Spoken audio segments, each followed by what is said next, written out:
Well, hello and welcome to Critical Weight Theory.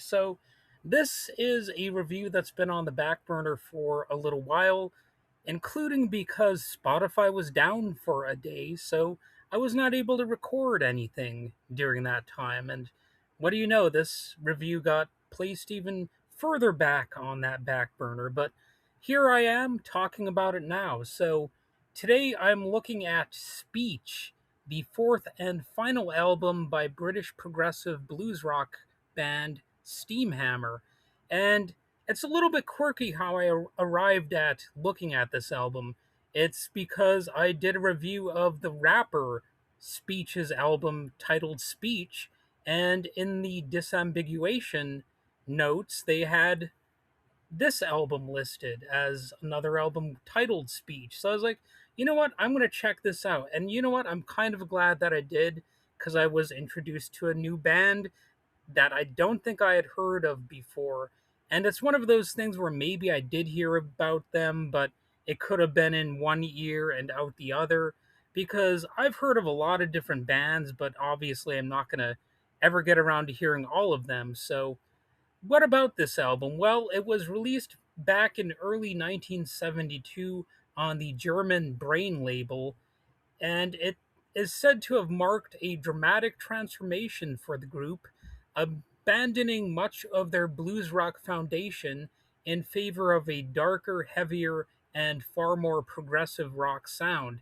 So it does seem like the transformation was a little too dramatic because, like I said, this was actually the last album that the band Steamhammer put out, as at least under that moniker. And it also proved to be Steamhammer's, uh, I guess, their swan song for some people, because some people consider this to be like, I guess, a truer representation of the maybe artsier side of the band. It's what they did before the band dissolved, and it makes it both their boldest artistic statement and their farewell. And I've got to be honest here, I did not find this to be the most memorable album that I've heard or anything like that. Um, but what I will say is that I respect that this band just did their thing. They did not seem to be clinging to genre restraints or anything like that. They just did what they wanted to do, at least as far as I can tell. And this album was the result. By the time Speech was recorded, Steamhammer apparently had undergone major lineup changes. Bassist Steve Davey had been replaced by Louis Senamo, and original singer Kieran White had left the band, and guest vocalist Garth Watt Roy handled some of the vocals. Guitarist Martin Pugh and Sanamo and drummer Mick Bradley formed the band's core, while former Yardbirds singer Keith Ralph contributed backing vocals and assisted with the production. So you've got the Yardbirds singer involved, and this was definitely an interesting listen. I think this is one of those albums that could grow on a person over time if they repeatedly listen to it, because you might pick up on nuances that you didn't hear the first time. Although, let's face it, one of the problems with an album like that is it might just be a one and done for you. You might listen to it and it just doesn't hit you the right way, and you're like, well, I'm not going to bother listening to that again. But you might want to at least give it a try if you're into this type of music. Well, if you're into this type of music, you probably already have heard this album. But you know what I mean. Like if you're just getting into this kind of music, I guess I'll put it like that. And the collaboration would soon lead to something new, so it's technically not like Steamhammer totally died, because after Steamhammer split, Pugh and Senamo joined Ralph in the short-lived hard rock supergroup Armageddon, whose lone self-titled album has become a cult favorite in its own right. And unlike most rock albums of its era, Speech consists of just three lengthy compositions. The centerpiece is the 23-minute suite Penumbra, which unfolds across five connected movements, and it's like it takes listeners through different eerie atmospheres. There are shifting time signatures, extended improvisation, and occasional crushing hard rock passages. Although, to be honest, I really don't remember any of the riffs on this album. I'm sure there are some riffs on here, but none really stuck out and caught my ear. So, again, I can't say that this is the strongest album in my opinion. And the remaining tracks, you've got Telegram and For Against. And, that's like continuing the album's adventurous approach with expansive instrumental performances and constantly evolving arrangements. And I suppose if you're critical of this album, you might be like, well, how come those constantly evolving arrangements didn't evolve into an actual song or something? And that's one of the questions about music. Like, if something doesn't appeal to you, does that mean it is not a song? You get into that sort of thing. Like, if you are just improvising, uh, what does that mean about it musically? Does that mean it's weaker, or does that make it stronger because it is something that is more pure? You've got that kind of debate going on. If you're serious about music, anyway. I personally like some improv. That's kind of my main approach to music, actually, and I don't tend to act like a human jukebox. I'm not in a cover band or anything like that. I personally like raw experience when it comes to music. So that's kind of why I appreciate this album in a fairly basic way. Although I don't know if I'm going to have repeat listening experiences with it. The album's sound has often been compared to King Crimson and Van der Graaf Generator for its progressive ambition, and even Black Sabbath for its heavy guitar tone, and Can for its hypnotic improvisational feel. And I could see that. It does have a little bit of a resemblance to Can, although I don't really get that much of a heavy impression from this album. I didn't really see that much of a metal aspect to it. It's a little bit too much loose and ethereal for me to consider it like that much of a heavy metal album.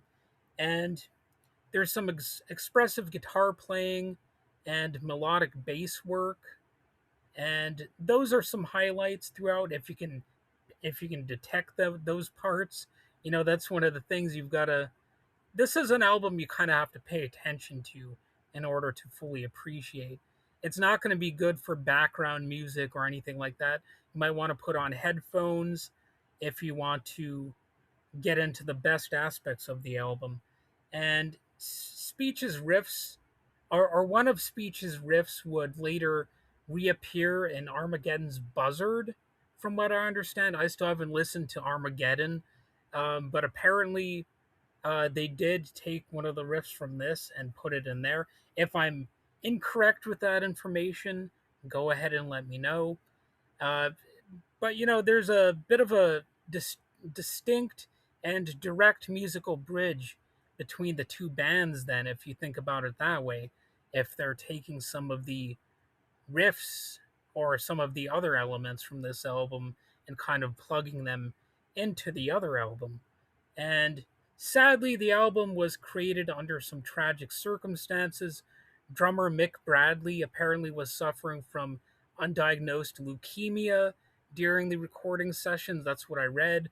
And he died in February 1972 at just 25 years old, shortly before the album's mixing was completed.